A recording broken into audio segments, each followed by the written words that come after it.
ગૌમાતાને રાષ્ટ્રમાતાનો દરજ્જો અપાવવા અને દેશભરના કતલખાનાઓ બંધ કરાવવાની માંગ સાથે અમરેલીમાં પૂજ્ય સાધુ સંતો અને ગૌભક્તોએ ગૌ સન્માન આહવાન અભિયાન અંતર્ગત જિલ્લા કલેક્ટરને આવેદન પાઠવ્યું છે.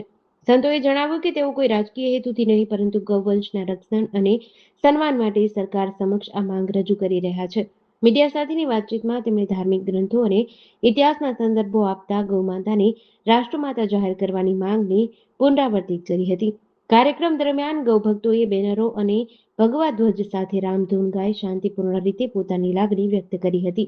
અમરેલી કલેક્ટર ઓફિસે સાધુ સંતો દ્વારા તથા ગૌ ભક્તો આમાં કોઈ પક્ષાપક્ષી કે એ અમે કોઈ આમાં આવ્યા નથી, પણ એક ગાયને, કારણ કે જहाँ જहाँ ધેનું દુઃખ પાવહીં નગર ગાંવ પૂર આગ લગાવય, જ્યાં જ્યાં ગાયને દુઃખ પડશે એ નગરને ગામને હું સળગાવીશ.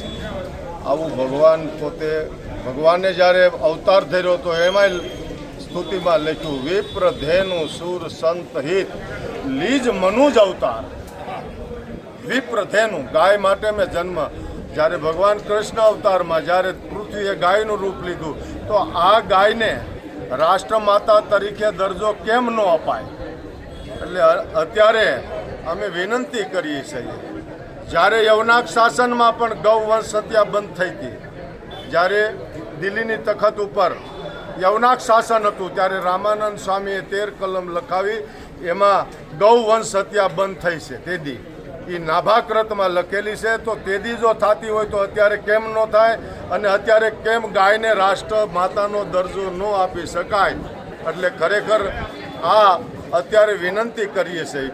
જો વિનંતી સ્વીકારી લો અમારી, કારણ હરિહરાની મરજી અમે અરજી કરીએ છીએ તમને, પછી તો હવે શું કરવું? અરજી જો સ્વીકારી લેતા હો તો અમારા માતા, ગાય માતાને રાષ્ટ્ર અમારી માટે નથી માગતા, અમે 50 વીઘા જમીન નથી માગતા, અમે ખાલી એટલું જ માગીએ છીએ કે ગાયને રાષ્ટ્ર માતાનો દરજ્જો આપો બસ, અને ગાયના કતલખાનાઓ બંધ થાય. આજે તો આટલું બોલી મારી વાણીને વિરામ આપું.